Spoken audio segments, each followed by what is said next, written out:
কোথায় এই রেকর্ডিং কোন জায়গায় যাবে? আচ্ছা ঠিক আছে।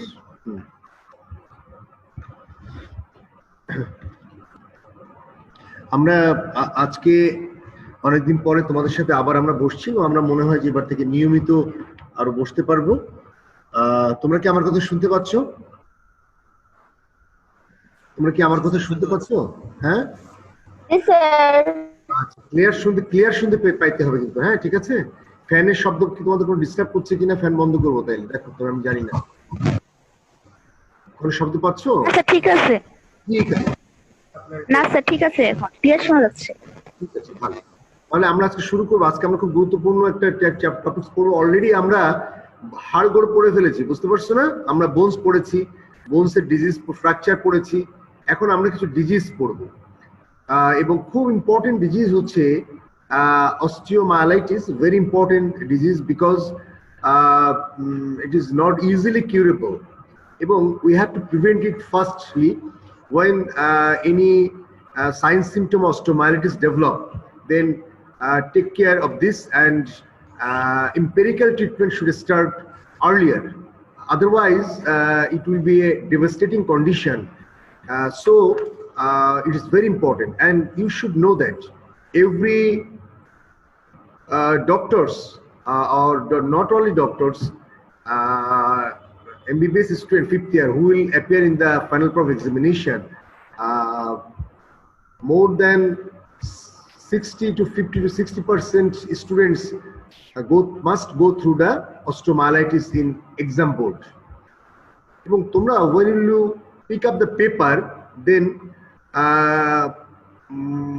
there is topics of osteomyelitis.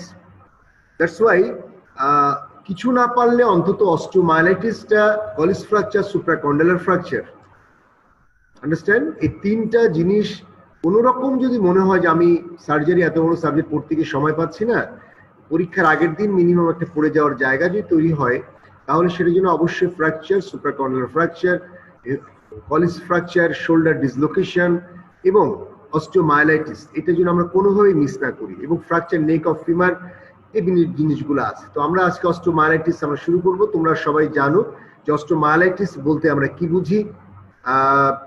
Anjuman, তুমি কি আছো এখানে? আঞ্জুমান, আসসালাম। আঞ্জুমান লিয়া, তুমি বলো তো দেখি অস্টিওমাইলাইটিস কাকে বলে?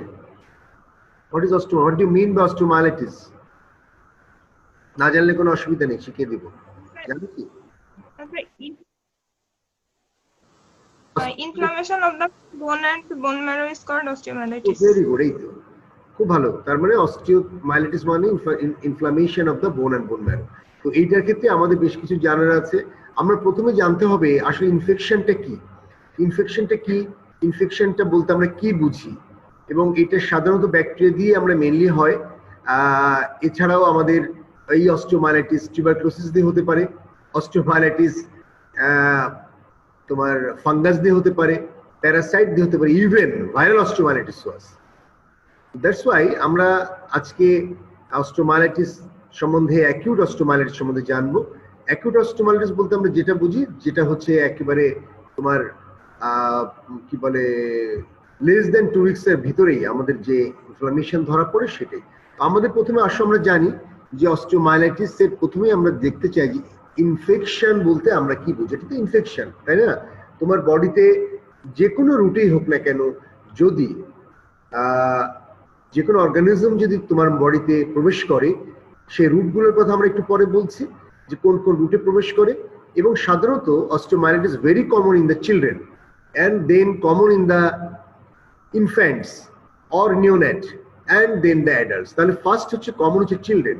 তাহলে চিলড্রেনদের বলতে আমরা ক বছর থেকে বুঝি সেটা একটু ধারণা করবো, যে আমাদের চিলড্রেন আমরা যে ইয়ার এজটা আমরা বুঝি আপ টু 11, 12, 14 বছর পর্যন্ত, যেটা সেইটা ইনফ্যান্ট বা নিওনেট বাদে, অর্থাৎ নিওনেট ইনফ্যান্টের হতে পারে।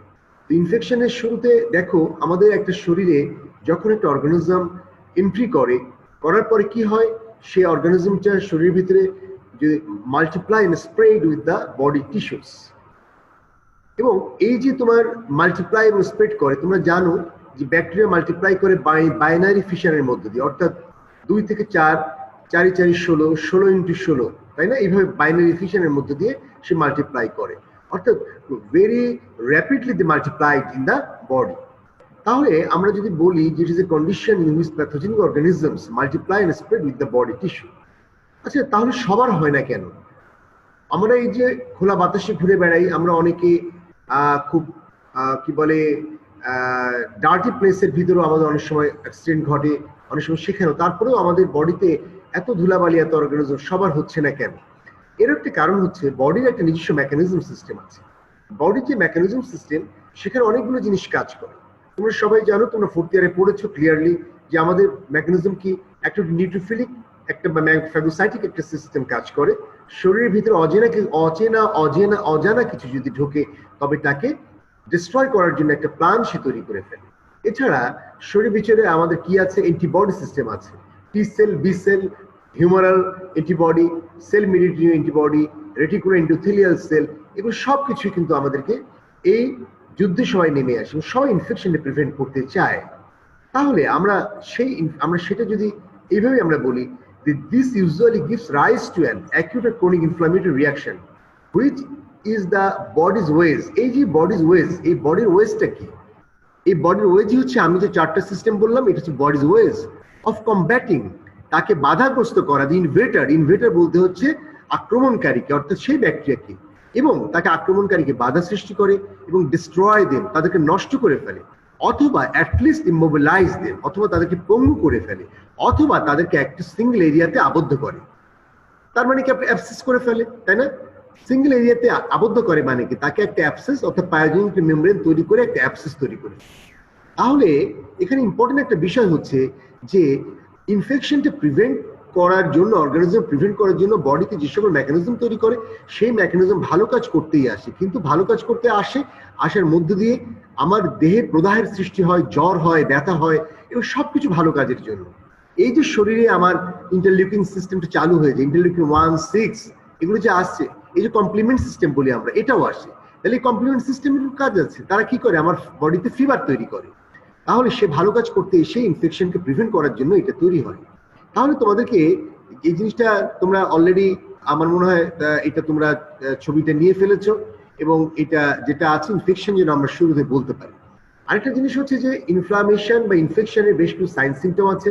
Everybody who knows and you read of and went through the this inflammatory chapter in the fourth years, and you know the dolor, rubor, calor, তাই না?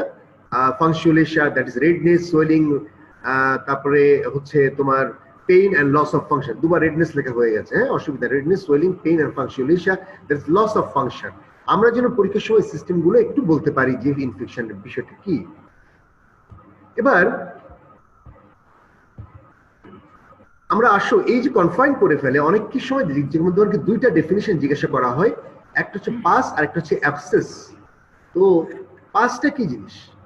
এই যে শরীরে একটা অর্গানিজম ঢোকার পরে, সেটাকে শরীর ঢোকার পরে শরীর তাকে শান্তি দিবে না। শরীর এমন একটা জিনিস, তোমার কাছে অজানা কিছু যদি ঢোকে, বডি কি করবে? তাকে কমব্যাট করবে। আমরা বললাম না একটু আগে, তাকে ডিস্ট্রয় করার চেষ্টা করবে, তাকে কি বলে কনফাইন করার চেষ্টা করবে, তাকে ইমোবিলাইজ করার চেষ্টা করবে। এই যে করার ক্ষেত্রে আমার দেহের neutrophilic system, leukocytic system, phagocytic system, এগুলো কাজ করে। এক হচ্ছে কি তোমার ডেড, এই যুদ্ধ তৈরি হয়, অলওয়েজ যুদ্ধ, শরীরের ভিতরে অলওয়েজ যুদ্ধ, এবং এই যুদ্ধ কিন্তু আমরা অনবরত করছি। আমরা কিন্তু অনবরত, এখনো আমি করছি, আমার পাশে ওরা আছে, ওরাও কিন্তু অনবরত যুদ্ধ করছে, তোমরাও যুদ্ধ করছো। আমাদের বাতাসে, আকাশে অনেক ইনফেকশন আছে, তার মধ্যে যুদ্ধ করছি। ইনফেকশনে কখনো কারো ব্রেনে যায়, ব্রেন অ্যাবসেস করে, কোনোটা কারোর তোমার ব্লাডের মধ্য দিয়ে তোমার লিভারে যায়, লিভার অ্যাবসেস করে, কখনো এটা গিয়ে বনে পৌঁছে, তখন বনে অস্টিওমাইলাইটিস করে, এরকম বিভিন্ন জায়গায় যেতে পারে, এবং সেখানে গিয়ে পাস ফর্মেশন করে। এখন হোয়াট ইজ পাস?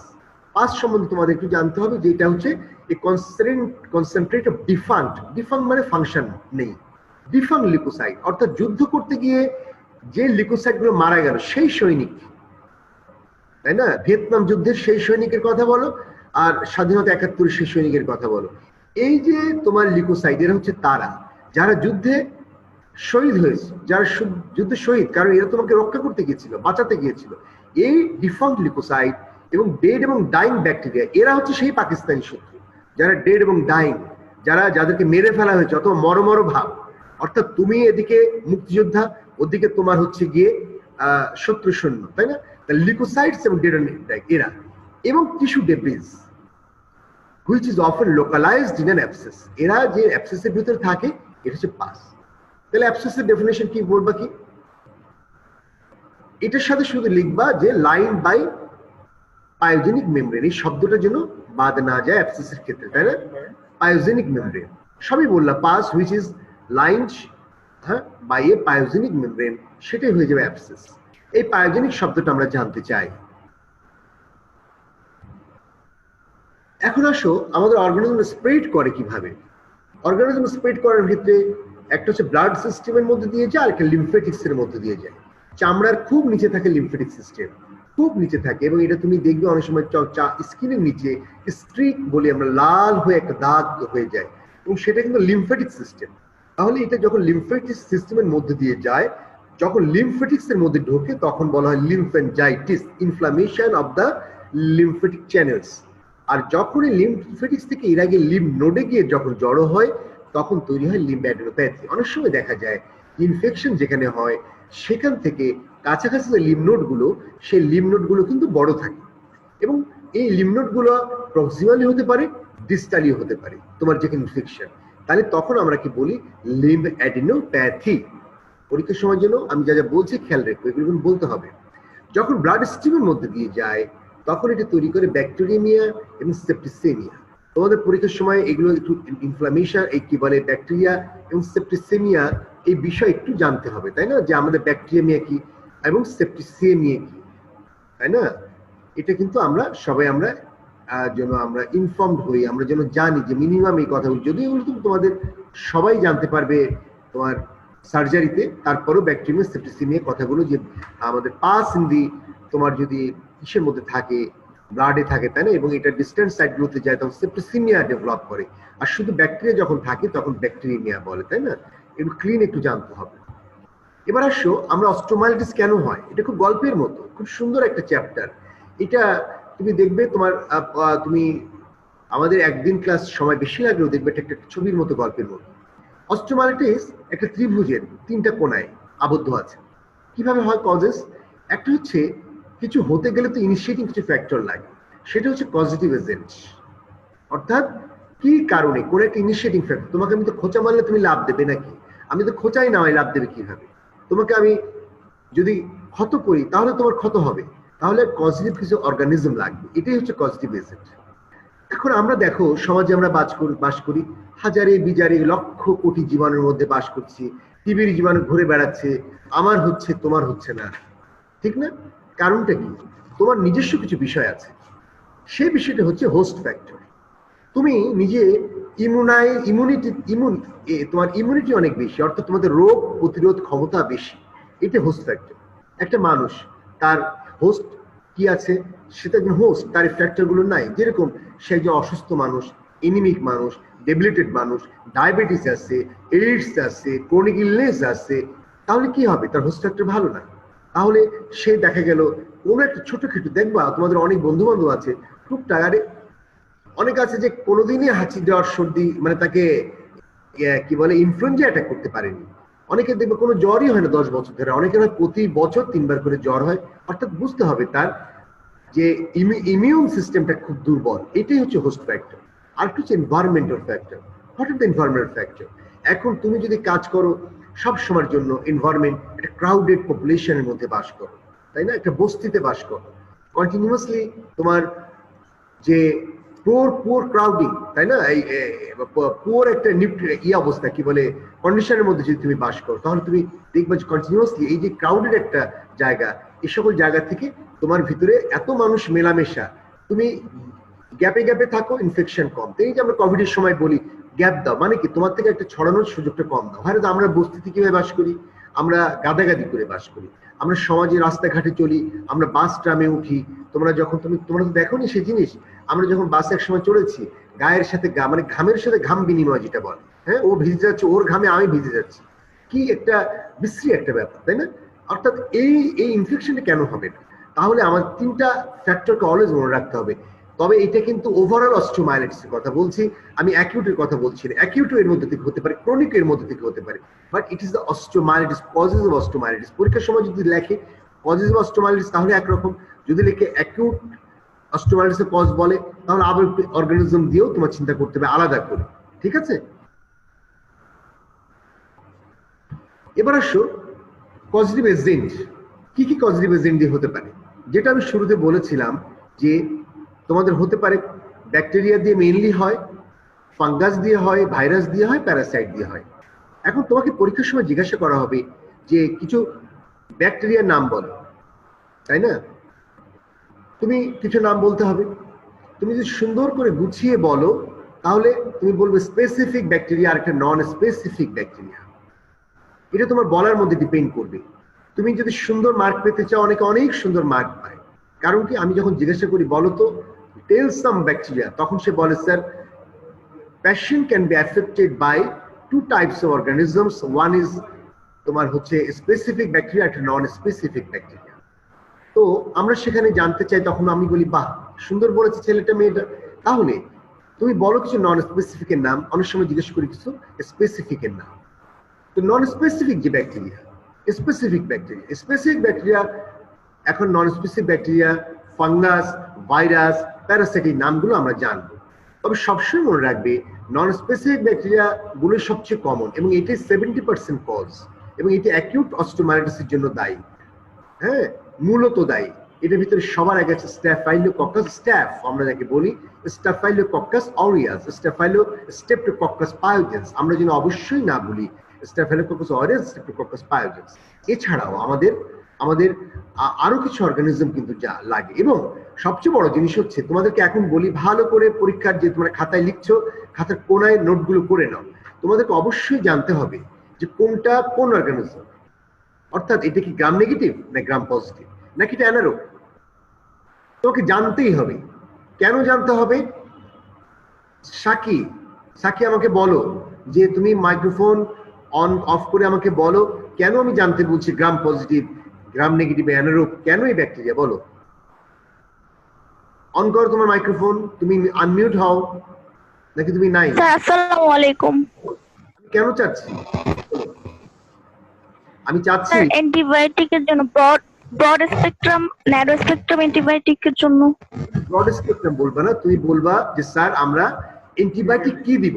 অর্থাৎ আমি ব্রড স্পেকট্রাম দিব, যে আমি শুধু নরমালি ফ্লু প্রসেসিং হয়ে যাবে নাকি আমার জেন্টামাইসিন। মনে করো যে একটা তোমার গ্রাম নেগেটিভ আসছে, ব্রড স্পেকট্রাম দরকার নেই। ব্রড স্পেকট্রাম কি, যারা গ্রাম পজিটিভ নেগেটিভ সবাইকে কভার করে, সেটা হচ্ছে ব্রড স্পেকট্রাম। তাহলে তুমি যদি একটা নিয়ে পারো একটা দিয়ে কভার করবা। খুব ভালো বলেছো যে আমরা এটা জানার জন্য আমরা করে থাকি, ঠিক আছে? নন স্পেসিফিক, আচ্ছা ঠিক আছে। তাহলে আমাদের ব্যাকটেরিয়াকে আমরা জানতে চাই, এবং তোমরা প্রত্যেকজন জানতে চাবে সুডোমোনাস কি দিয়ে, তোমরা সবাই জানতে চাবে সালমোনেলা কি দিয়ে, তোমরা জানতে চাবে যে এটা কি ব্যাকটেরিয়াস কি দিয়ে, ব্যাকটেরিয়াস কি এটা হচ্ছে অ্যানারোব। অর্থাৎ তুমি যদি পাও যে কোথাও ব্যাকটেরিয়াস আছে, তাহলে তুমি যতই ফ্লুক্লোক্সাসিন দাও, তুমি যত সেপ্ট্রিয়াক্সন দাও, কোনো কাজ হবে না যতক্ষণ না পর্যন্ত আয়শা বলবে কি ব্যাকটেরিয়াস এগেইনস্টে কাজ করবে, ব্যাকটেরিয়াস এর এগেইনস্টে। বলো আয়শা। রোল 69, আয়শা বলো। জি স্যার। ব্যাকটেরিয়াস যদি তোমাকে এফেক্টেড করে, তাহলে কি অর্গানিজম কভার করার জন্য ব্যাকটেরিয়াস এর জন্য আমরা দিব, বলো। কি anaerobic. Good, very good girl, তুমি ভালো বলেছো, অ্যানারোব। তাহলে দেখো আমাদের যেন আমরা বুঝে দিই জুডিশিয়াল ইউজ অফ অ্যান্টিবায়োটিক, এই কথাটাকে বলা হয় জুডিশিয়াল ইউজ, তাই না? আমরা জুডিশিয়াল, আমি আন্দাজে ওষুধ দিতে পারি না, এবং কতক্ষণ পর্যন্ত দিব সে কথাগুলো পরে আসছে। তাহলে আমাদের ব্যাকটেরিয়া হতে পারে fungus, virus, Parasite. Non specific always মনে রাখবা, যে নামগুলো আমি বললাম সেগুলো স্ট্যাফাইলোকক্কাস, স্ট্রেপ্টোকক্কাস। তোমার বাচ্চাদের কখন হয়? বাচ্চাদের যেটা হয় যদি 1 থেকে 4 বছর বয়স পর্যন্ত যে অর্গানিজম, আমরা পরীক্ষার সময় মাঝে মধ্যে জিজ্ঞেস করি যে বাচ্চা 1 থেকে 4 বছর একটা বয়স, একটা বাচ্চা এসেছে অস্টিওমাইলাইটিস নিয়ে, তুমি কি ধরনের অর্গানিজম দিয়ে হয়েছে সাসপেক্ট করছো? এটা কিন্তু আমার প্রশ্ন, আমার প্রিয় কোশ্চেন, আমি বলে দিলাম, I like it very much. আমি তখন জিজ্ঞাসা করি তোমার কি দিয়ে হয়েছে? বাচ্চাদের 1 থেকে 4 বছর বয়সের মধ্যে কি দিয়ে কমনলি হয়? সবসময় মনে রাখবা স্ট্যাফাইলোকক্কাস থাকতেই পারে, এটা মিক্সড হতেই পারে, এটার সঙ্গে থাকতে পারে, বাট বাচ্চাদের মূলত হয় হচ্ছে হিমোফিলাস ইনফ্লুয়েঞ্জা অথবা কিনজেলা কিঞ্জি, ক্যানজেলা কিঞ্জি বলে কেউ, ক্যানজেলা ক্যাঞ্জি বলে কেউ, কিনজেলা কিঞ্জি বলে কেউ, যেভাবে যে উচ্চারণ করুক না কেন। এটা সবচেয়ে বড় জিনিস হচ্ছে হিমোফিলাস ইনফ্লুয়েঞ্জার এগেনস্টে 1990 সাল থেকে সারা পৃথিবীতে তোমার টিকা আবিষ্কার হয়েছে, এবং হিমোফিলাস ইনফ্লুয়েঞ্জার এগেনস্টে টিকা আবিষ্কারের ফলে, ভ্যাকসিন আবিষ্কারের ফলে সারা পৃথিবী থেকে এখন ইনফ্লুয়েঞ্জা, হিমোফিলাস ইনফ্লুয়েঞ্জা অর্গানিজম, এটা গ্রাম নেগেটিভ, এটা কিন্তু আস্তে আস্তে প্রভাবটা কমে আসছে। এটা গ্রাম নেগেটিভ, বি কেয়ারফুল, তাই না? এটা আস্তে আস্তে প্রভাবটা কমে আসছে। এখন নতুন করে একটা, যেটা আগে ছিল না, আমাদের সময় ছিল না, হ্যাঁ, তখন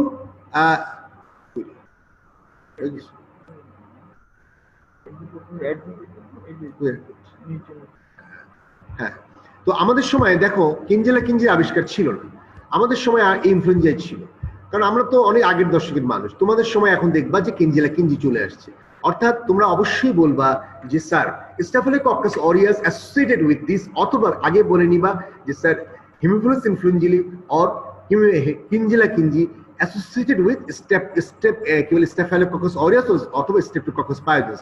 একদম পরীক্ষার খাতায় ছোট্ট করে বাংলায় লিখে রাখো, বারবার কিন্তু কথাগুলো বলছি, এবং আমি যদি এগুলো না পারো তাহলে কিন্তু অত্যন্ত মাইন্ড করবো, বুঝতে পারছো?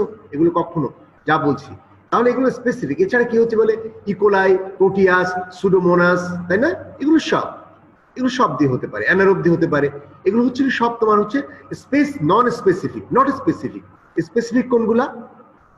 স্পেসিফিক তোমার হচ্ছে টিবি, হ্যাঁ, মাইক্রোব্যাকটেরিয়াম যেটা, তারপর হচ্ছে গিয়ে তোমার সিফিলিস, এগুলো থেকে যেগুলো হয়। এখন আমি তোমাদেরকে দেখাচ্ছি, দেখো নন স্পেসিফিক আর স্পেসিফিক। এই যে চার্ট, এই চার্টটা দেখে ফেল। এই চার্টে আমি যা যা বললাম এতক্ষণ সেটাই।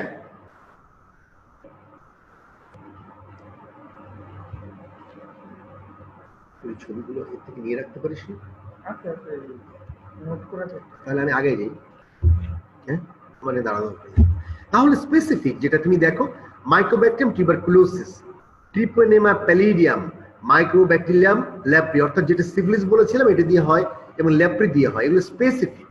যখন এদের পাস কালার আলাদা হবে, এদের মধ্যে এরকম তোমার ঘন, আমরা বলি থিক, একটা ইয়েলিশ অথবা হোয়াইটিশ কালার যে পাস, এগুলো থাকে না। মাইক্রোব্যাকটেরিয়াম ল্যাপ্রিতে যে পাসটা আসে সেটা অত্যন্ত থিন পাস, মনে হবে যে সেরাস ডিসচার্জের মতো পাস আসতেছে। তাহলে ট্রিপোনেমাতে এরকম হয়, ল্যাপ্রিতে এরকম হয়। তখন আমরা পরীক্ষা নিরীক্ষা করে জানতে পারবো যে আমাদের এটা কি। তখন আমাদের ল্যাব ইনভেস্টিগেশন ছাড়া আমরা বোঝা খুব কঠিন হয়ে যাবে। হ্যাঁ, বিলো 4 ইয়ার্স, এই যে হিমফিলা লেখো, লিখে দিয়েছি। এটা যদি আমরা ভুল না করি, তোমরা যদি সত্যি ভুল করো, আমি এত কষ্ট করে বলার পরে আই শ্যাল মাইন্ড। এবার আসো তোমার কিছু ফাঙ্গাসের নাম, কিছু প্যারাসাইটের নাম। তোমরা সবাই জানো অ্যাক্টিনোমাইকোসিসের কথা, তোমরা সবাই জানো এটা দিয়েও আমাদের হতে পারে। অ্যাক্টিনোমাইকোসিস, ব্লাস্টোমাইকোসিস, ক্রিপ্টোকক্কোসিস, কক্কিডায়োডোমাইকোসিস। শোনো, আমাদের অনেক ছেলেমেয়েরা যখন খুব ভালো পারে, আমরা অনেক মার্ক দিতে চাই, তখন আমরা কিন্তু এই কথাগুলো জিজ্ঞেস করছি, ঠিক আছে ফাঙ্গাসের তো একটা নাম বলো তো। তখন তাকে খুব সুন্দর করে টপ টপ করে বলে ফেলছি নামগুলা। তুমি তাকে বলো, তুমি তাকে অনার্স মার্ক না দিয়ে রাখতে পারবা, তাই না? আমি তো তোমাদেরকে সর্বোচ্চ, তোমাদের লেভেলে সর্বোচ্চ লেকচারটা এখানে তৈরি করে নিয়ে আসি। তাহলে আমি ডেফিনেটলি এর বাইরে তোমাদের কাছে কিছু চাই না। প্যারাসাইট, ইকানোকক্কাস গ্রানুলোমেটোসিস অথবা ইকানোকক্কাস গ্রানুলোসাস, যাই তুমি বলো। এটা আরেকটা নাম কি বলে কামরুল? এই যে ইকানোকক্কাস দিয়ে কি অসুখ হয়? ইকানোকক্কাস দিয়ে কি হয়? ইকানোকক্কাস দিয়ে যে অসুখটার নাম হয়, একটা সিস্ট করে, হাইড্রেটিস সিস্ট। তাহলে হাইড্রেটিস সিস্ট বোনের ভিতরে হতে পারে, হাইড্রেটিস লিভারে হতে পারে, তাই না? তাহলে দেখো কত ইম্পর্টেন্ট একটা জিনিস যে প্যারাসাইট দিয়ে এটা হতে পারে, এবং ইভেন ভাইরাস দিয়ে হতে পারে। যে কথা লিখেছে, ভাইরাসের তো নাম হয় না বাবা, ভাইরাসের নাম হয় না। ভাইরাসের নাম দিব কি? এখন ভাইরাসের নানা রকম। এখন তুমি যদি বলো যে আমাদের করোনা ভাইরাস ডিজিজ দিয়ে অস্টিওমাইলাইটিস, আমি জানি না, অদূর ভবিষ্যতে হয়তো হবে, তখন আমরা জানবো। অর্থাৎ ভাইরাস দিয়ে হতে পারে মূল কথা। এখন আসো,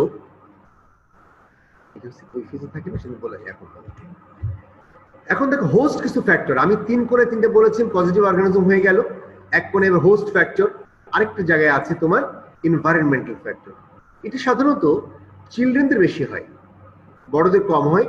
বাচ্চাদের কেন বেশি হয় জানো? আর খুব বয়স্ক মানুষের অনেক সময় হয়, এদের ইমিউনিটি কম থাকে, বাচ্চাদের ইমিউনিটি কম থাকে, এই কারণে বাচ্চাদের হয়। মেলদের বেশি হয়, মেলদের বেশি হয়। পরীক্ষা করে দুষ্টামি করে অনেক সময় স্যাররা কি ব্যাপার, আল্লাহ তাআলা মেলদের উপরে অসন্তুষ্ট কেন, ফিমেলদের হয় না? মেল 4:1 অনুপাতে হয়, 4:1। কে বলবে? একজন মাইক্রোফোন অন করে বলো তো দেখি কেন মেলের বেশি হয়। আনমিউট। কি বলতে পারবে না? তাহমিনা মিলি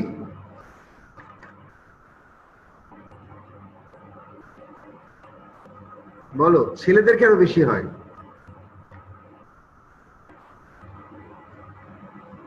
তাহমিনা মিলি, হ্যাঁ জোরে, হ্যাঁ বলতে পারছি না। না তুমি বলতে পারবে, কেন তুমি বলতে পারবে না? ছেলেরা মাঠে খেলা করে বেশি না মেয়েরা? ছেলেরা বাজারে যায় না মেয়েরা বাজারে যায় বেশি, তাই না? ছেলেরা বেশি ঘোরাফেরা করে না মেয়েরা বেশি ঘোরাফেরা করে? ছেলেরা অ্যাডিকশন বেশি হয় না মেয়েরা অ্যাডিক্টেড বেশি হয়, তাই না? তাহলে ছেলেরা সবচেয়ে বেশি বের হচ্ছে, সবচেয়ে বেশি ঘোরাফেরা করছে, ইনজুরি হচ্ছে, তাই না? খোঁচা খাচ্ছে, অ্যাবসেস হচ্ছে, বয়েল হচ্ছে, স্কিন ডিজিজ বাদিয়ে আনছে, কত কিছু করছে ছেলেরা। তাহলে মেয়েরা তো অনেক সুরক্ষিত, তাই না?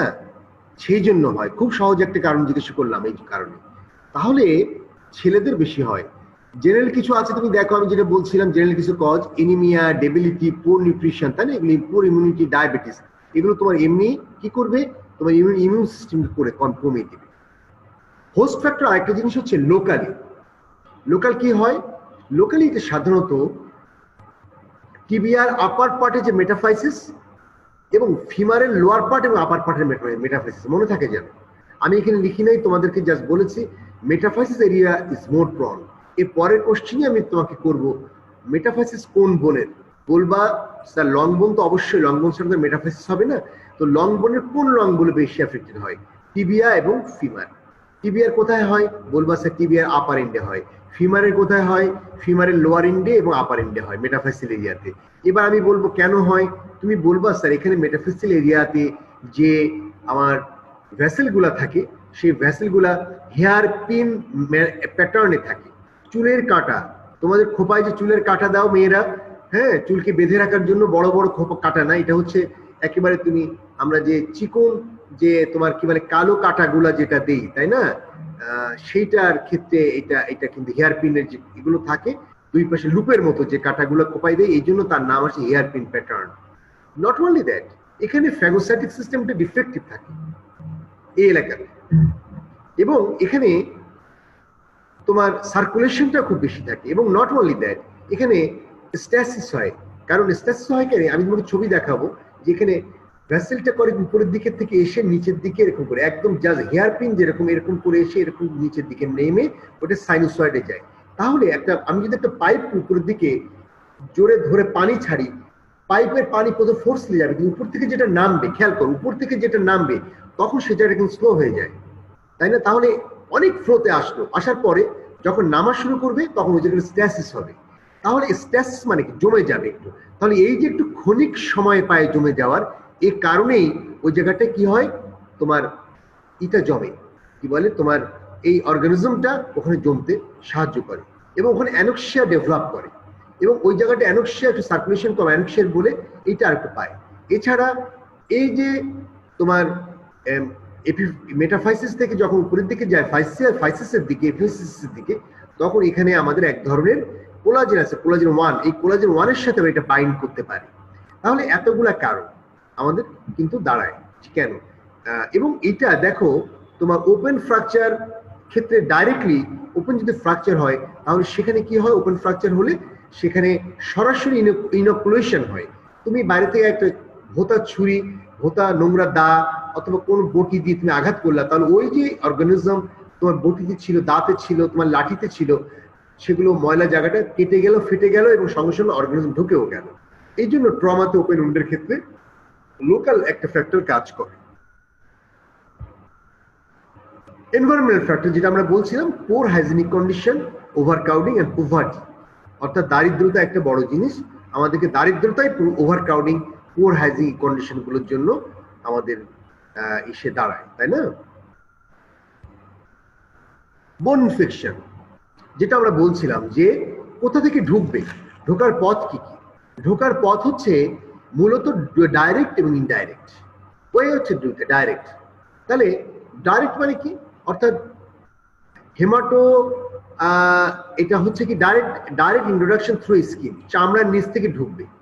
এখন একটা হোঁচট খেলে তুমি দেখা যাবে তোমার টোতে, গ্রেট টোতে ছোট্ট একটা ইনজুরি হয়েছে, তোমার এই বয়সে তো হবে না, মেইনলি বাচ্চাদের জন্য। অর্গানিজম মনে করবা যে এই যে অসুখগুলো মেইনলি চিলড্রেনদের জন্য।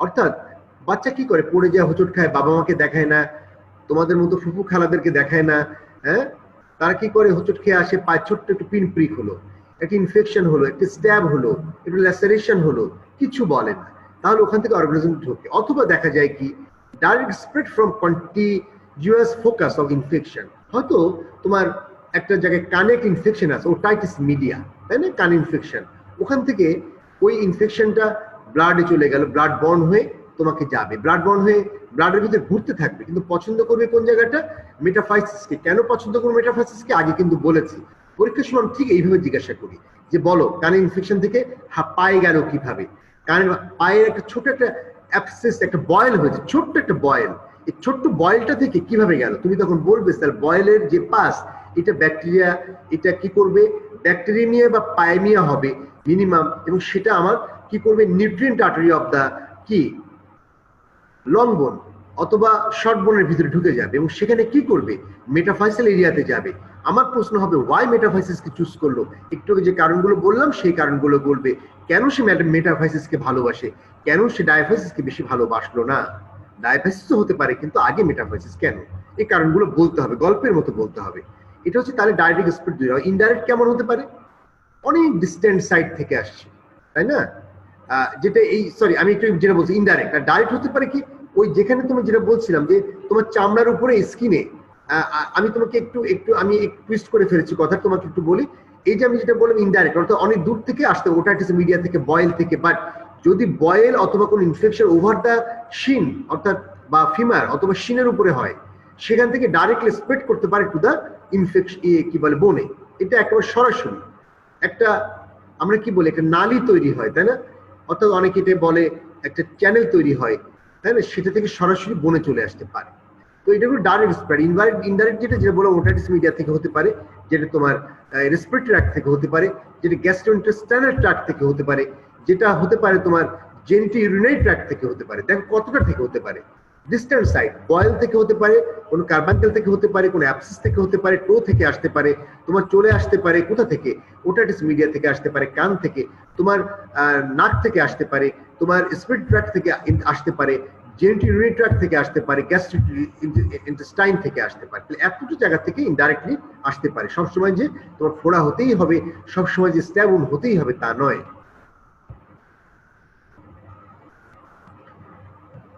এটা এই যে ইনফেকশনটা তো হবে, তাই না, এটা বোন ইনফেকশনে ডিপেন্ড করে তোমার ইনভেডারের উপরে, এবং তোমার আমি যেটা বলছিলাম বারবার, কিভাবে ইনভেড করবে, আসলেই তো হবে না, সবার হয় না, তাহলে এটা আমার কোন সাইটে এবং হোস্টের যে রেসপন্স সবকিছু মিলিয়ে হবে। অর্থাৎ যদি দেখা যায় যে অর্গানিজম খুব ভ্যারিলেন্সে, খুব স্ট্রং ভ্যারিলেন্স, অর্থাৎ আমাদের এখন কোভিডের দেখুন অনেকে এমন কোভিডের জীবাণু নিয়ে আসে, কেউ ভালো হয়ে যায়, এমন করে আক্রমণ করে, সে শুরুতে আক্রমণ করে একেবারে লাং টাং 1-2 দিনের ভিতরে মারা যায়।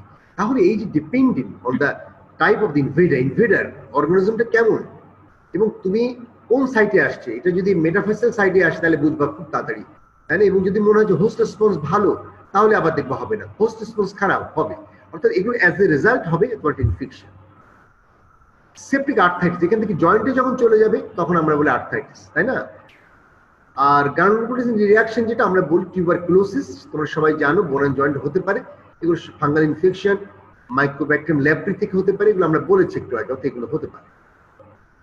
যেটা আমি তোমাদেরকে বলছিলাম যে body's main defence mechanism system, neutrophilic response, human immunity, cell mediated immunity and reticular endothelial system, and এগুলো তো আছে। এছাড়া আরেকটা লিখে দেব কমপ্লিমেন্ট সিস্টেম, কমপ্লিমেন্ট আরেকটা 5 নম্বর দিয়ে লিখবা, কমপ্লিমেন্ট সিস্টেম, এটাও একটা কাজ করে।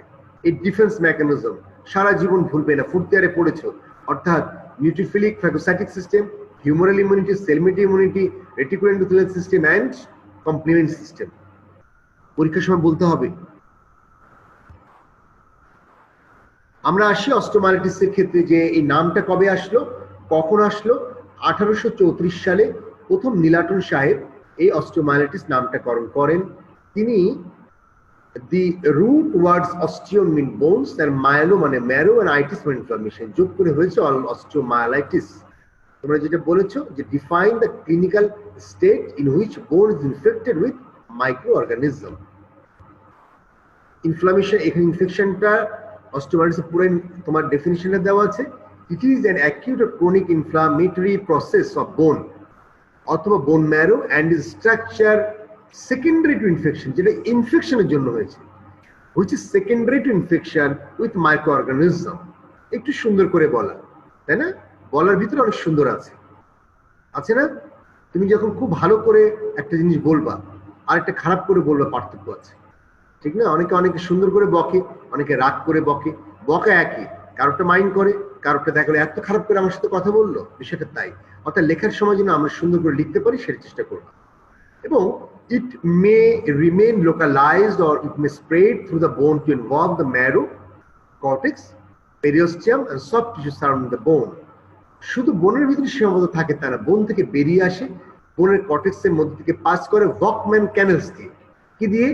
ভকম্যান ক্যানেলস দিয়ে পাস করে সাব পেরিওস্টেলে আসে এবং পুরো পেরিওস্টেমটাকে স্ট্রিপ করে ফেলে, বোন থেকে আলাদা করে ফেলে এবং সাব পেরিওস্টেলে একটা পাস তৈরি করে। সেই সাব পেরিওস্টেলে পাস আবার কি করে? বোনের উপরে নিচে ট্র্যাক ডাউন করে, হয় উপরে ওঠে না হয় নিচে নামে, বোনের কর্টেক্স দিয়ে তখন বিভিন্ন সময় ঢুকে। অর্থাৎ প্রথমে মেটাফেসিস হয়েছিল, এখান থেকে স্প্রেড করেছে, করে আবার বিভিন্ন জায়গা থেকে এন্ট্রি করছে। আমি তোমাদেরকে এটা আছে, আমি তুমি দেখাবো। এখন আসলে ক্লাসিফিকেশন, ভেরি ইম্পর্টেন্ট, পরীক্ষার সময় জিজ্ঞেস করা হয়, রিটেনে আসে যে হোয়াট আর দ্য ক্লাসিফিকেশন। আমরা যদি সবাই অনুযায়ী হিসাব করি তাহলে আমরা বলি অ্যাকিউট, সাব অ্যাকিউট আর ক্রনিক। যদি মেকানিজম বলি তাহলে আমরা বলবো হেমাটোজেনাস, হ্যাঁ, আরেকটা হচ্ছে এক্সোজেনাস। হেমাটোজেনাস মানে কি? অর্থাৎ শরীরের মধ্য থেকে যেটা ইনডাইরেক্ট স্প্রেড, যেটা আমরা বলেছিলাম টনসিল, লাং, ইয়ার, জিআইটি, তাই না? জেনিটোরিনারি সিস্টেম যে কোনো জায়গা থেকে আসতে পারে, হ্যাঁ, এটা লিখে নিতে পারে জেনিটোরিনারি সিস্টেম, অসুবিধা নেই, তাই না? এগুলো থেকে আসতে পারে। এখান থেকে যখন আসে তখন আমরা বলি হেমাটোজেনাস। এক্সোজেনাস বাইরে থেকে, তুমি ইনজেকশন দিলা ভালো করে স্কিনটাকে, তোমরা কি করলা না, আমরা সাধারণত কটন এবং তার সাথে স্প্রিট নিয়ে ভালো করে মুছে দিই, জায়গাটাকে পরিষ্কার করে। তুমি যখন ইনজেকশন দিলা তখন তুমি অর্গানিজমটা নিডলের মাথা থেকে ভিতরে ঢুকাই দিলা। এইগুলো হচ্ছে এক্সোজেনাস, ওপেন ফ্র্যাকচার, এক্সোজেনাস। আরেকটা হচ্ছে হোস্ট রেসপন্সের উপরে, একটা সাপোর্টিভ আর একটা নন সাপোর্টিভ, অর্থাৎ একটা পাস ফর্ম করে আর একটা নন পাস ফর্মেশন, পাস ফর্ম করে না, অর্থাৎ একটা পায়োজেনিক আর একটা নন পায়োজেনিক, একটা সাপোর্টিভ একটা নন, যে কথাই তুমি বলো না কেন সেটাই। সাপোর্টিভ মানে পায়োজেনিক, নন সাপোর্টিভ। সাপোর্টিভ হয় ব্যাকটেরিয়া, তাই না, মূলত, আর নন সাপোর্টিভ হয় অন্য যে সকল কাজ, যেগুলো আমি বলেছিলাম যে যেটা হচ্ছে মাইক্রোব্যাকটেরিয়াম, নন স্পেসিফিক ব্যাকটেরিয়া দিয়ে যেটা হয়, ফাঙ্গাস দিয়ে হয়, সেগুলো সবসময় সাপোর্টিভ হয় না, সেগুলো নন সাপোর্টিভ হয়। এখন ডিউরেশনটা দেখো, যখন লেস দেন 2 উইকস তখন এটাকে বলি আমরা acute, acute, early acute, late acute. যদি একদম তোমার ডে 1-2 ভিতরে হয় আর্লি অ্যাকিউট, 4-5 দিন পরে হলে লেট অ্যাকিউট, সাব অ্যাকিউট 2 থেকে 6 সপ্তাহ। এবং এটা যদি পারসিস্ট করতে থাকে তাহলে 6 সপ্তাহের উপরে চলে গেলে এটাকে আমরা বলবো হচ্ছে ক্রনিক। এই যেটা বলেছিলাম এজ, বাচ্চাদের বেশি হয়। লোকেশন, মেটাফেস, তোমরা জানো, কোন নিউট্রিশন, আমি এতক্ষণ যা বলেছি তুমি সব বলে ফেলেছি। হ্যাঁ, বাচ্চাদের বেশি হওয়ার কারণ হচ্ছে অনেকগুলা বিষয়। বাচ্চাদের একটা বেশি হয়, একটা ইমিউনিটি কম থাকে, 1। 2 নম্বর, বাচ্চা প্রোন টু ইনজুরি, বাচ্চারা পড়ে যায়, খেলা করতে যায়, আঘাত পায়, ছোট করে ইনফেকশন বলে না, হ্যাঁ, তাহলে সেখান থেকে তোমার ডাইরেক্টলি ওখানে আসে, পরে একটা ইনফেকশন হয়, বয়েল হয়, ছোট্ট একটা, কেউ খেয়াল করে না, কানে পানি ঢোকে, বাচ্চা বলে না, কান পাকে, তাই না? এগুলো থেকে বাচ্চাদের বেশি হয়। প্যাথোফিজিওলজি, ইনফেকশন, তাহলে আমরা একটু বলেছি ইনফেকশনটা দেখো, arterial loop, venous lake, spread by Volkmann canal, যেটা একটু আগে বলছিলাম যে ভকম্যান ক্যানেলের মধ্যে দিয়ে, হাইবারেশন সিস্টেমের মধ্যে দিয়ে বোনের মাঝখান থেকে সে বাইরে চলে যায়, আসে। কিন্তু বাইরে থেকে যখন ঢোকে তখন হেমাটোজেনাস রুট যদি আসে তাহলে কি দিয়ে ঢোকে? নিউট্রিয়েন্ট আর্টারি দিয়ে ঢোকে। আমি সেটা তোমার ছবি দেখাচ্ছি, এই দেখো হেয়ার পিন, দেখছো চুলের কাটার মতো, যেটা তোমরা খোপায় বা চুলে দিয়ে রাখো, চুল যাতে না সরে যায়, মেয়েরা বিশেষ করে কাটার মতো। তাহলে এইখান থেকে উঠলো, উঠে দেখো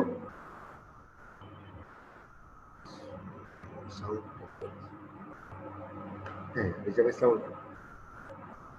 হ্যালো, হ্যাঁ তুমি না না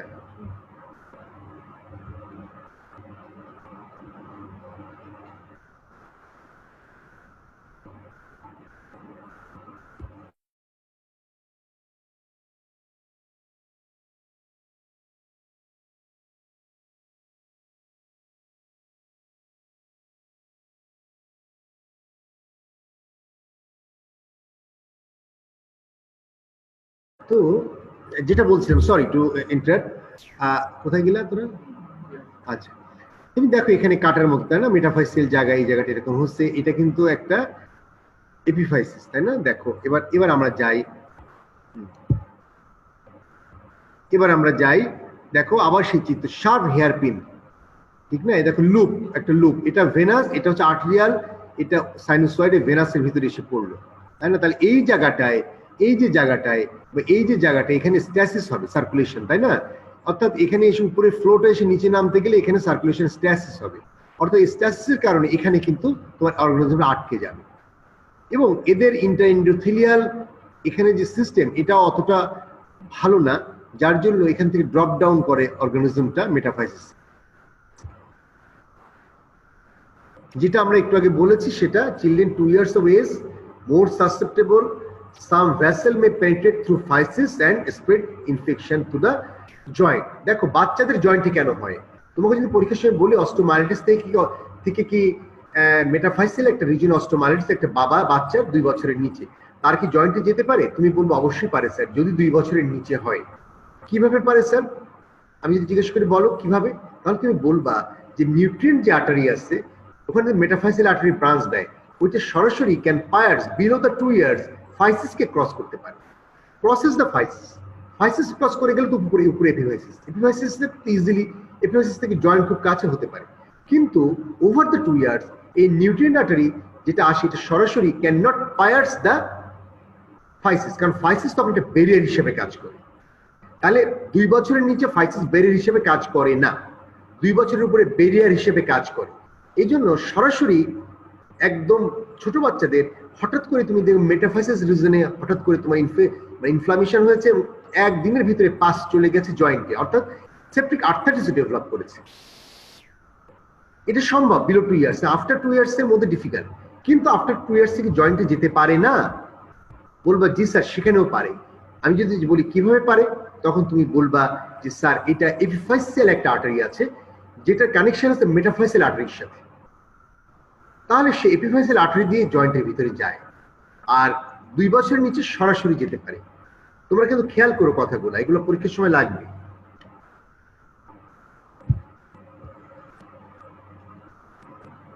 এই যে বারবার ছবিগুলো দেখানো, এটা আমরা দেখেছি গ্রোথ প্লেট, এই যে capillary nutrient metaphyseal capillaries perforate the epiphyseal growth plate, দেখো এই যে ফাইসিসকে পায়ার্স করে 2 বছরের নিচে, দেখো নিউট্রিয়েন্ট আর্টারি, দেখো ছবি দিয়ে দিচ্ছি, নিউট্রিয়েন্ট আর্টারি এখানে এসে অস্টোমাইলিটিস হচ্ছে, এখানে দেখো হেয়ার পিন লুপ কতগুলা তাই না, এই লুপ, তাহলে কি করছে এইখান থেকে অর্গানিজমটা ক্যারি করছে, সে আবার করে কি, সে ফাইসিসকে ক্রস করতে পারে যদি তার বয়স থাকে 2 বছরের নিচে, তাহলে ফাইসিস থেকে চলে গেছে এপিফাইসিস, এবং জয়েন্ট খুব কাছে, দেখো জয়েন্ট ফুটা হয়ে গেছে, আর্টিকুলার কার্টিলেজ ফুটা হয়ে হলুদ পুষ চলে গেছে, এগুলো পাস, এই পাস চলে গেছে, কি সুন্দর ফিগার চলে গেছে। যদি বড় হতো তাহলে এখান থেকে আরেকটা আর্টারি এসে এরকম, সেই আর্টারিটার ছবি আছে মনে হয়, আমি দিচ্ছি। এখন হোয়াই মেটাফাইসিস ইজ ইনভলভ, যে কথা আমি আগে বলেছিলাম সেই কথা এখানে লেখা আছে, সেটা হচ্ছে যে U shape small end arteries, প্রথম কথা এন্ড আর্টারিস, এটা কিন্তু কানাগলি, জানো তো এটা একটা কানাগলির মতো, এখান থেকে ডাইরেক্টলি ওখান থেকেই শেষ, অর্থাৎ এই এন্ড আর্টারিস থেকে এটা হবে, এটি কারণ metaphyseal region, vascular stasis, lower oxygen tension, hairpin appearance, bacterial colonisation করতে ইজি হয় তাই না। তাহলে এখানে তুমি trapped in U shape small under অথবা হেয়ারপিন বেন্ড, হেয়ারপিন প্যাটার্ন, এই কথাগুলো লিখবা। রিলেটিভ ল্যাক অফ ফ্যাগোসাইটোসিস, এখানে ফ্যাগোসাইটিক সিস্টেমটা দুর্বল থাকে, এবং highly vascularise region, excellent culture medium.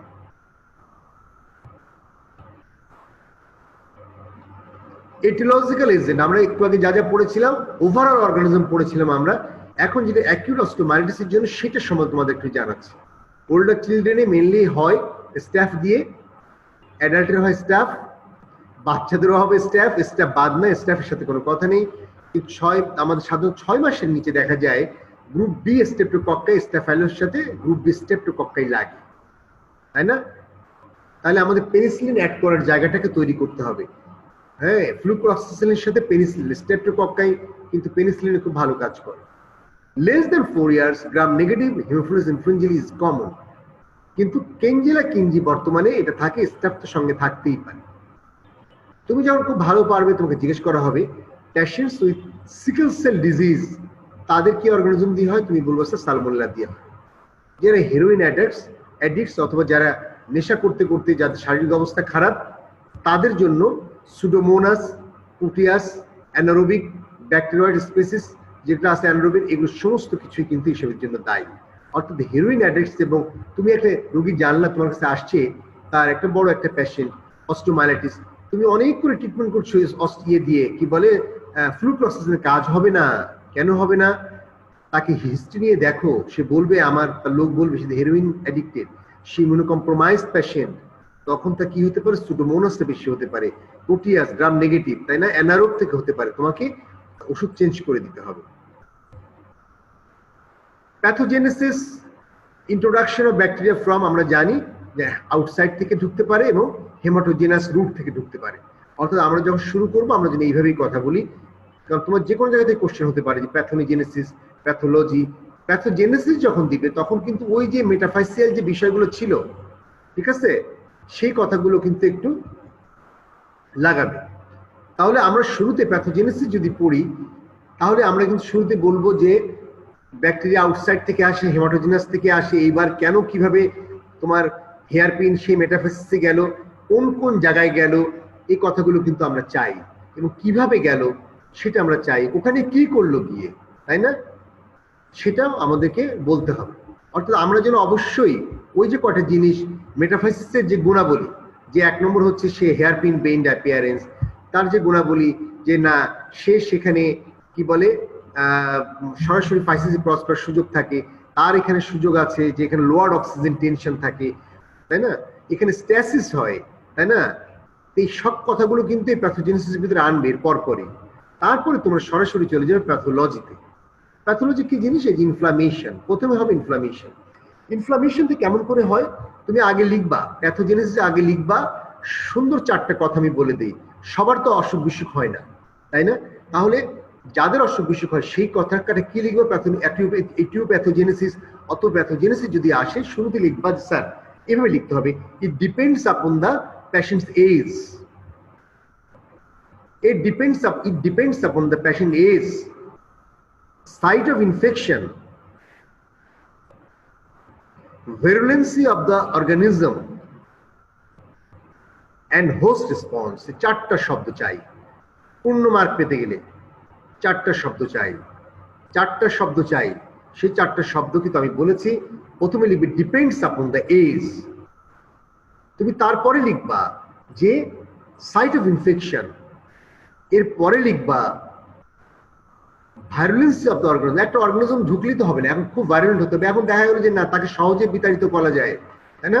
অর্ধচন্দ্রাকার গলা ধাক্কা দিয়ে বের করে দেওয়া যায়, তাই না? আর কিছু আছে যে না একেবারে ঢুকছিতেও একদম মোটামুটি ভাইরুলেন্স অনেক বেশি। আরেকটা কি হতে পারে? আরেকটা হতে পারে তোমার হোস্ট, যে তোমার রেসপন্সটা কেমন, এগুলোর উপর ডিপেন্ড করে। তাহলে তারপরে তোমরা কিন্তু ওই যে কথা বলেছিলাম যে আমরা মেটাফাইসিয়াল রিজন চয়েস করি কেন, এটা কিন্তু প্যাথোজেনেসিসে আসতে হবে। তোমরা শুধু এই স্টেপগুলো দিলে হবে না, ওই কথাগুলো আসতে হবে। এই কথাগুলো যখন আসবে তখন আমি যেটা তোমাদেরকে বলবো সেটা হচ্ছে যে যখন organism entrapped in the metaphyseal region due to the peculiarity of the blood supply of the metaphyseal region blood vessels. দেখো, peculiarity of the blood supply of the metaphyseal region. When the organism is entrapped in the metaphyseal region, there is inflammation. Inflammation হবে। ইনফ্লামেশনের সকল চিত্র তোমরা জানো, তোমরা 4th ইয়ারে পড়েছো। Inflammation হলে কি হবে? ভাস্কুলার কনজেশন হবে। ইনফ্লামেশন হলে অ্যারো দিয়ে দিয়ে লিখে যেতে পারো।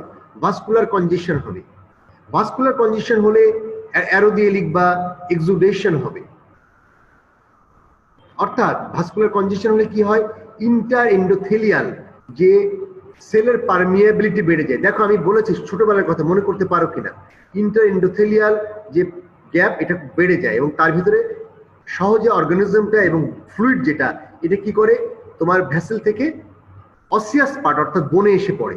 তাহলে বোনের কি হলো, এখানে ইন্ট্রাঅসিয়াস প্রেসার বেড়ে যাবে, তাই না? তাহলে তুমি লিখবা যে এক্সুডেশন অফ দ্য ফ্লুইড, এবং এক্সুডেশন অফ দ্য ফ্লুইড যখন বনে হয় তখন ইনফিল্ট্রেশন বাই পলিমরফো নিউক্লিয়ার লিউকোসাইট, ওই জায়গাটায় ওইটাকে, ওই যে তোমার অর্গানিজমটা আসলো ভেসেল থেকে, তুমি এই যে বনের ভিতরে আসলো, তখন তাকে রক্ষা করার জন্য আমার শরীরের যে মেকানিজম প্রথমেই আসবে হচ্ছে নিউট্রোফিলিক ফ্যাগোসাইটিক সিস্টেম, অর্থাৎ infiltration of the neutrophilic leucocyte, শেষ আক্রমণটাকে ঠেকাতে চাবে।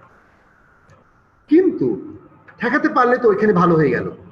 সবসময় মনে করবা যে যেখানে ঠেকাতে পারবে সেখান থেকে অর্গানিজম, সেখান থেকে অসুখ আর বাড়বে না। অর্থাৎ টোটাল প্রসেসটাই তোমার সাথে যুদ্ধ। তুমি যেখানে জিতবা সেখানে অর্গানিজম শেষ, তুমি যেখানে হারতে থাকবা অর্গানিজম জিততে থাকবে।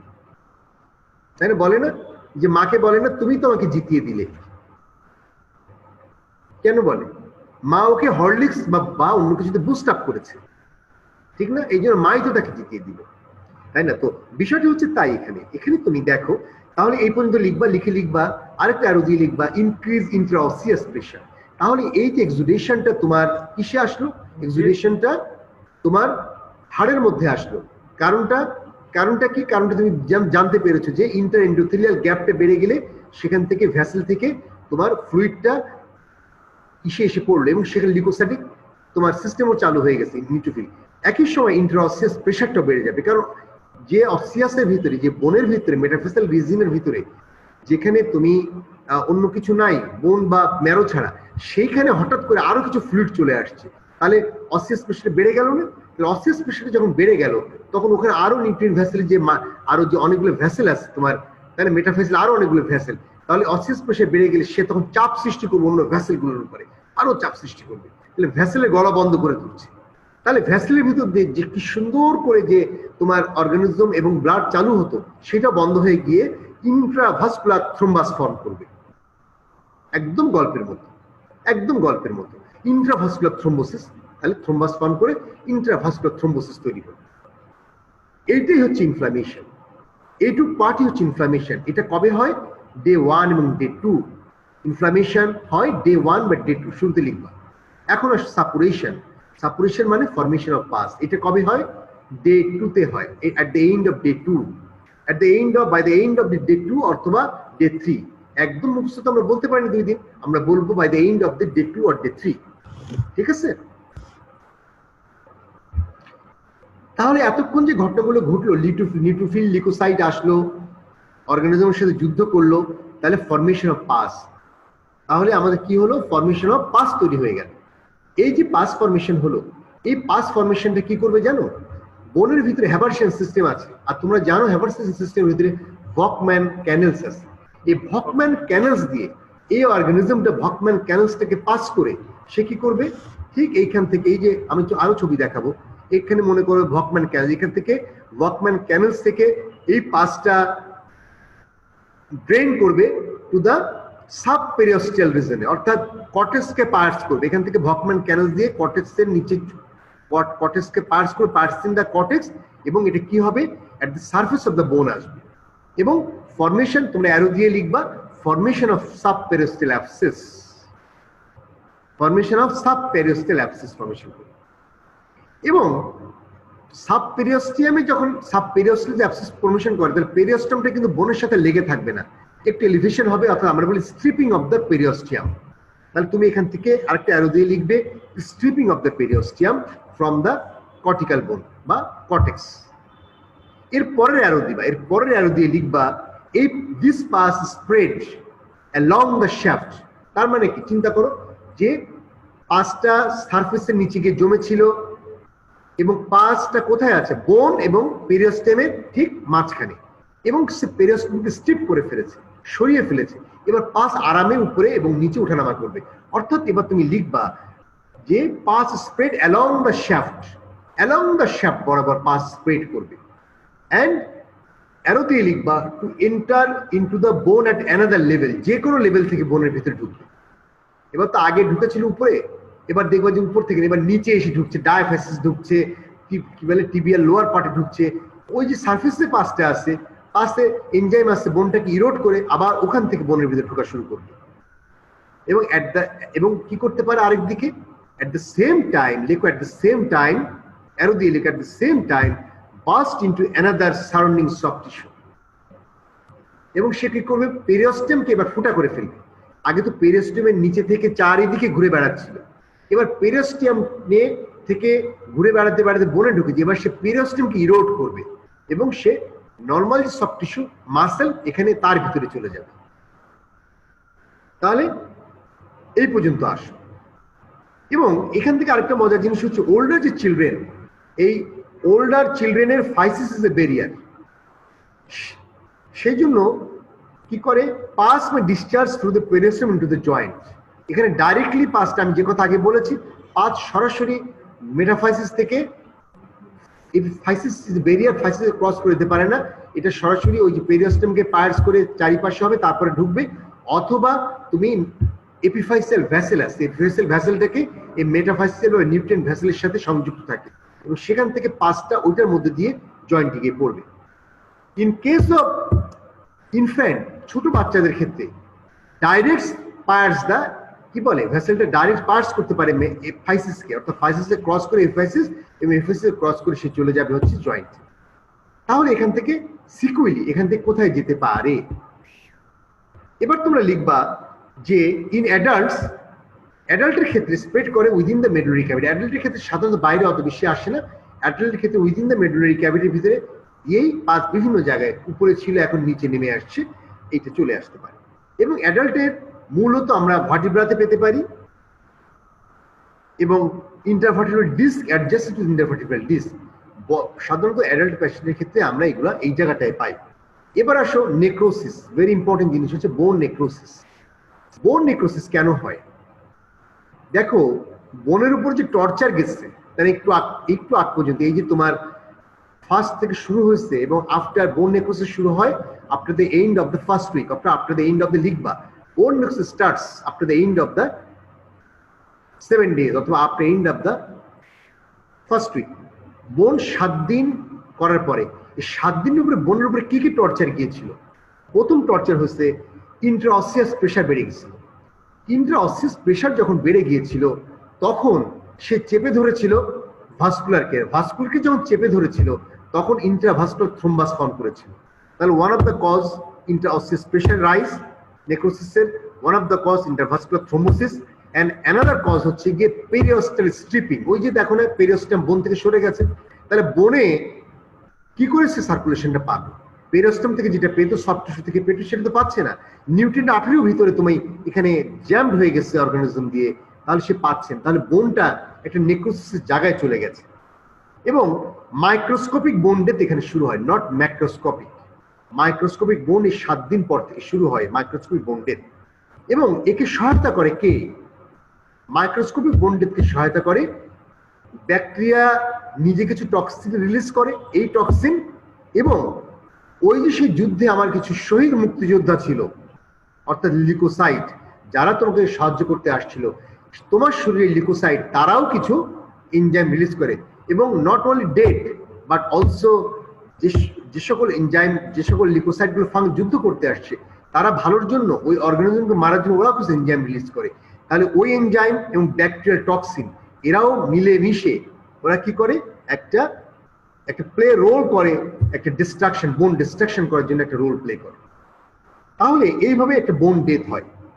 এবং বাচ্চাদের ক্ষেত্রে অনেক সময় দেখা যায় টোটাল অ্যাভাস্কুলার নেক্রোসিস হয়ে যায়, ইররিপারেবল ড্যামেজ হয়ে যায় বোনের চারিপাশে।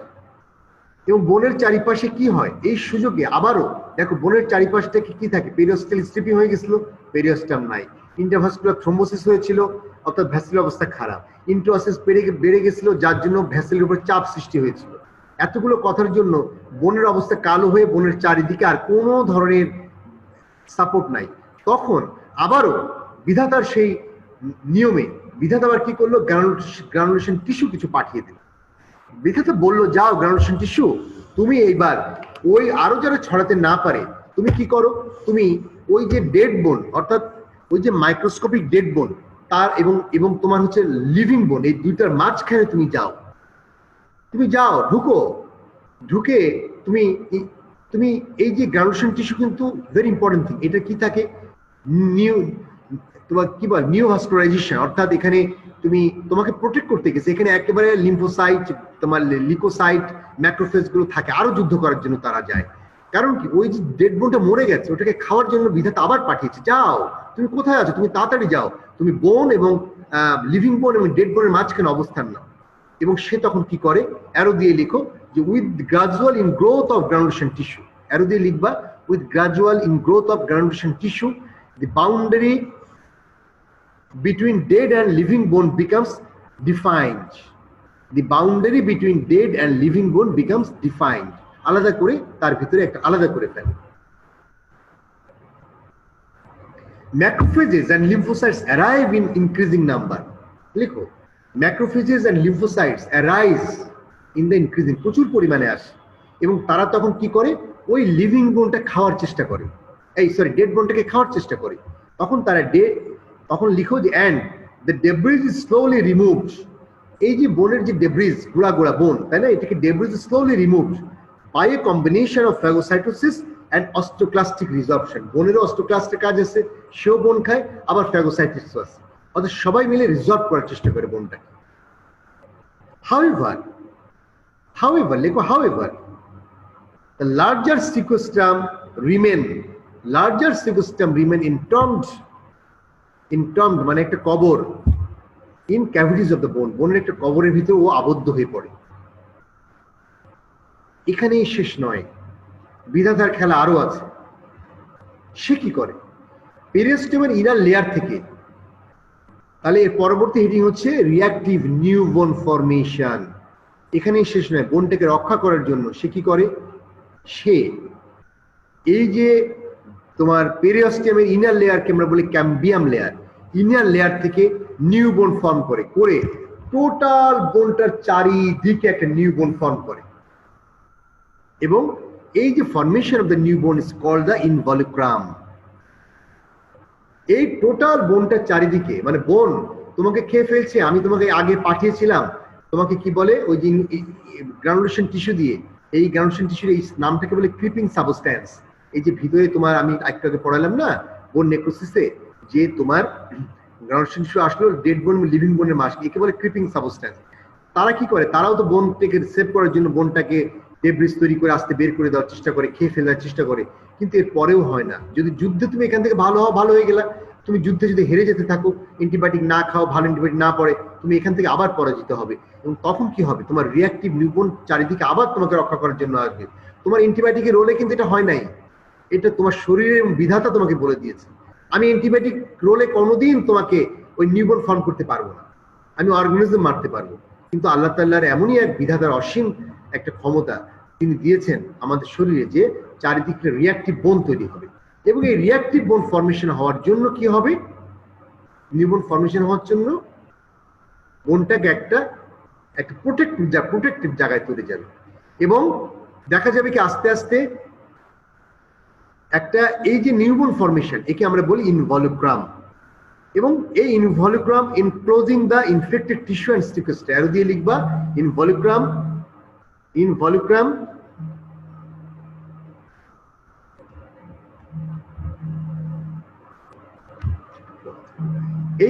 এই ইনভলিক্রামটা কি করে, অ্যারো দিয়ে লিখবা enclosing the infected tissue and স্টিকোস্টা।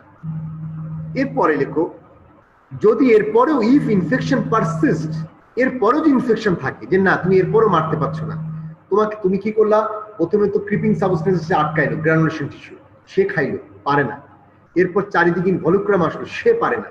এরপরে তোমার ওই যে ভিতরে গ্রানুলেশন টিস্যু যে রয়ে গেছে নিউট্রোফিল লিউকোসাইটিক সিস্টেম, তারও কাজ বন্ধ করেনি, তারা বোনটাকে খেয়ে কি করলো, একটা ইনভলিউক্রামের মাঝখানে ছোট্ট ছিদ্র তৈরি করলো, যে ছিদ্রটাকে আমরা বলি ক্লয়েকা। এবং এই যে বনগুলো খাচ্ছে, এই বনগুলা কি করে আস্তে আস্তে আস্তে আস্তে ওই ক্লয়েকার মধ্যে দিয়ে আস্তে আস্তে সফট টিস্যুতে আসছে, বন থেকে বের করে দেওয়ার চেষ্টা করে। তাহলে তুমি লেখার সময় লিখবা ইফ ইনফেকশন পারসিস্ট, লেখো if infection persists, pus and teeny sequestrated spicules, pus and teeny sequestrated spicule of bone may continues to discharge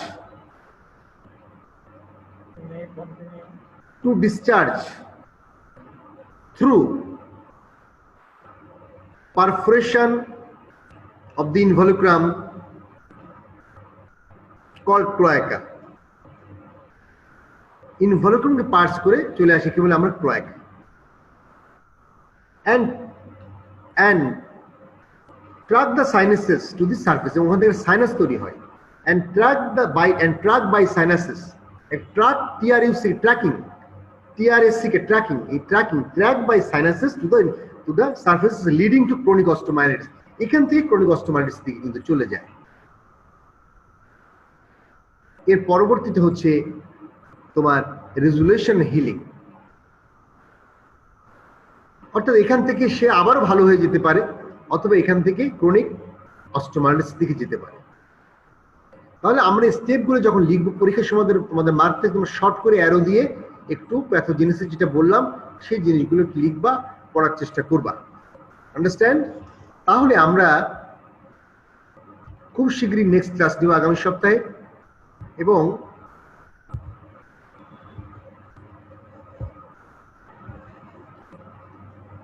এই একই ছবি, এখানে সাইনোসয়েডস এর পাশে আর্টেরিওল, এখানে ভেনিউল, তাই না? সাইনোসয়েড থেকে না, আর্টারি ভেন মিলিয়ে তো সাইনোসয়েড করে এখানে।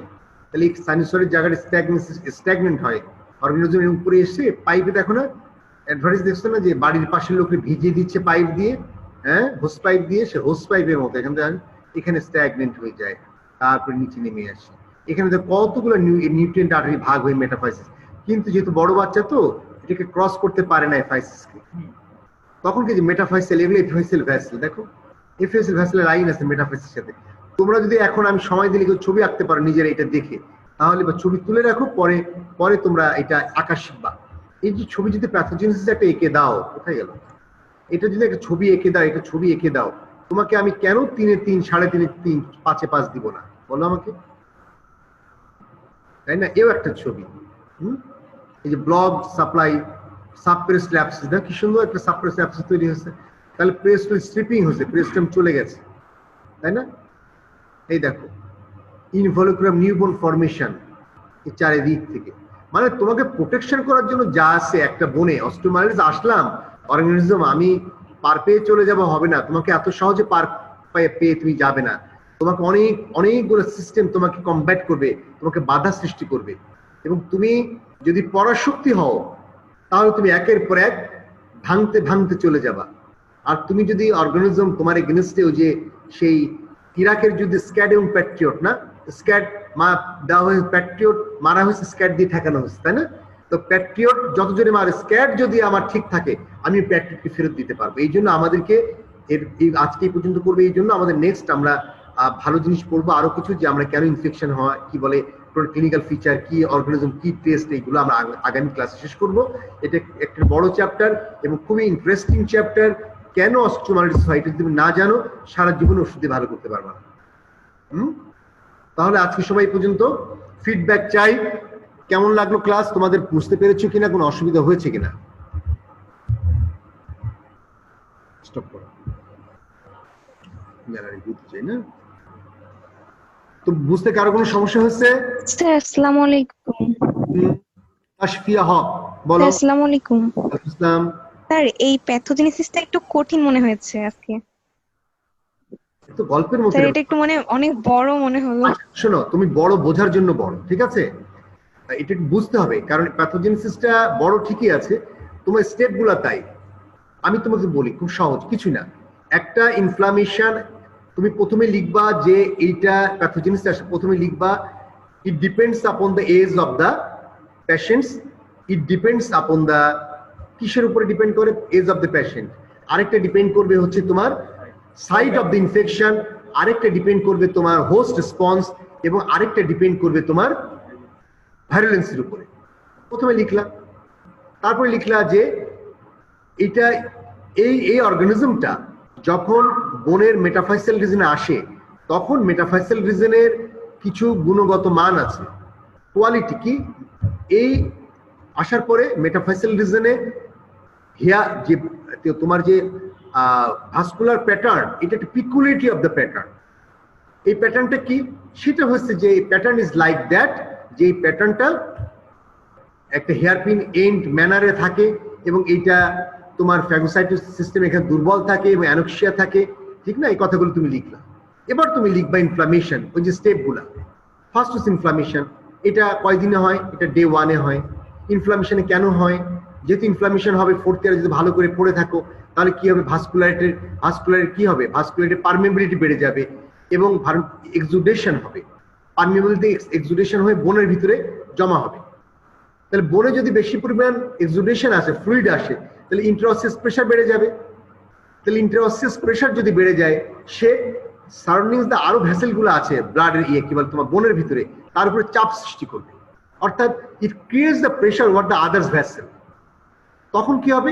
ভেসেলগুলোর ভিতরে ইন্ট্রাভাস্কুলার থ্রম্বোসিস। যদি ভেসেল সচল না থাকে, কোনো ভেসেল সচল না থাকে, ইন্ট্রাভাস্কুলার থ্রম্বোসিস হয়। এই যে আমরা যখন কোরবানির সময় যে সকল দেখবা যে কালো কালো রক্ত বের হয় কিছু কিছু দিয়ে, কারণটা কি? অনেকক্ষণ পর্যন্ত ভেসেল ভিতরে ওইগুলো জমে গিয়ে ইন্ট্রাভাস্কুলার কোয়াগুলেশন হয়, হয়ে গেল ইনফ্লামেশন। এবার আসো তুমি যদি বলো যে এরপরে তোমার শুরু হবে হচ্ছে সাপুরেশন, অর্থাৎ পাস ফর্মেশন। তুমি এরপরে লিখবা at the end of the second or third the formation of the pus, এবং পাস কি করে? Pus formation of the pus, এবং pus through the Volkmann ischaemic channel দিয়ে এটা চলে যায় তোমার under surface of the underneath the periosteum অথবা সারফেস অফ দ্য কর্টিক্যাল বোন, এবং এটা পেরিওস্টেমকে এলিভেট করে এবং ওখানে পাসটা স্টে করে, এবং এই পাসটা ওখান থেকে যে কোনো দিকে কিংবা রান করে। পাসটা হয় ডাউনওয়ার্ডস অথবা আপওয়ার্ডস, এবং পাসটা কি করে? ওখানে বিভিন্ন কর্টেক্সকে ফুটা করে ঢোকে, এবং এটুকু লেখো তুমি। এবং বড়দের ক্ষেত্রে কি হয়? পাস সাধারণত বাইরে আসে না, পড়ে এটা হয়ে গেল তোমার নেক্রোসিস। কি বলি, নেক্রোসিস হয় আবার 7 দিনের মাথায়। কেন হয়? তার কারণ হচ্ছে এই যে এতগুলো জিনিস ঘটেছিল, ইন্ট্রাঅসিয়াস প্রেশার, ইন্টারভাস্কুলার থ্রম্বোসিস এবং এই যে তোমার পেরিওস্টাল স্ট্রিপিং, এই 3টা কারণে হয়। এই 3টা কারণে হওয়ার জন্য সে কি করে? বোনের একটা নেক্রোসিস, মাইক্রোস্কোপিক নেক্রোসিস করে। এবং বোনটা যখন মরে যেতে থাকে, তখন বোনটাকে সেভ করার জন্য, ছড়িয়ে না দেওয়ার জন্য বোনের চারিদিকে গ্রানুলেশন টিস্যু আসে, আল্লাহ তাআলা পাঠায়, যাও গ্রানুলেশন টিস্যু তুমি চলে যাও ওর পাশে, এবং সেটাকে প্রোটেক্ট করার চেষ্টা করে। গ্রানুলেশন টিস্যুতে কি থাকে, কেন আসলো, তুমি যদি চিন্তা করো নিজেই বুঝতে পারবা। গ্রানুলেশনের ভিতরে ফ্যাগোসাইটিক সিস্টেম থাকে। এই নিউট্রিয়েন্ট ফ্যাগোসাইটিস ওকে আস্তে আস্তে ওগুলোকে, ডেব্রিস গুলোকে কি ডিস্ট্রয় করার চেষ্টা করে। এই পর্যন্ত শেষ। এবার নিউবর্ন ফর্মেশন, যখন এতেও কাজ না হয়, যখন ইনফেকশন পারসিস্ট করতে থাকে, এতেও যখন কাজ না হয়, ইনফেকশন যখন পারসিস্ট করে, তখন পেরিওস্টেমের নিচ থেকে, পেরিওস্টেম অলওয়েজ বোন ফর্মেশন একটা সিস্টেম। অস্টিওব্লাস্ট যেমন করে, এই পেরিওস্টেমও করে। পেরিওস্টেমের নিচে সাব পেরিওস্টেলে, পেরিওস্টেমের নিচে কি থাকে? একটা ক্যাম্বিয়াম লেয়ার, বোন ফর্মিং লেয়ার। এখান থেকে নিউবর্ন ফর্মেশন হয়। এই নিউবর্ন ফর্মেশন হওয়ার নামই হচ্ছে ইনভলিউক্রাম। যদি ইনফেকশন পারসিস্ট, যদি ইনফেকশন পারসিস্ট করতেই থাকে, তখন কি হয়? ওই যে তোমার নিউট্রোফিলিক সিস্টেম যেটা বোনের ভিতরে বোনকে খাচ্ছিল, সেটা তো বন্ধ হয়নি। তখন সে কি করে? ওই পাস আস্তে করে ওই নিউবর্নকেও পার্স করে, এবং নিউবর্নকে পার্স করলে কি আমরা বলি ক্লয়েকা, এবং নিউবর্নকে পার্স করে বাইরে চলে আসে এবং সফট টিস্যুর মধ্যে চলে যায়, এবং ক্রনিসিটি ডেভেলপ করে, ক্রনিক একটা জিনিস ডেভেলপ করে। আন্ডারস্ট্যান্ড? এবং এখান থেকে লাস্ট স্টেজ হচ্ছে হিলিং স্টেজ। এখান থেকে হিলিং হওয়ার একটা পসিবিলিটি এখানে থাকবে। রেজুলেশন স্টেজ, রেজুলেশন, এখান থেকে হিলিং হয়ে যেতে পারে, অথবা ক্রনিক ইনফ্লামেশন ডেভেলপ করতে পারে। তুমি কি ক্লিয়ার হয়েছো? জি স্যার, জি স্যার, থ্যাংক ইউ স্যার। এটা কি আর ভালো করে বলা সম্ভব? আমার মনে হয় না স্যার। তাহলে এটা খুবই সহজ একটা বিষয়। তুমি যদি না বোঝো তাহলে হবে না। হ্যাঁ, তোমরা অ্যারো দিয়ে একটু ছোট ছোট করে লিখে যাবে, আমরা বুঝে যাব। বুঝতে পারছো? আচ্ছা, আর কারো কোনো কোশ্চেন? দীপ্ত রয়, অনুপ ঢালি, আছে তো এরা নাকি সবাই বাড়ি চলে গেছে?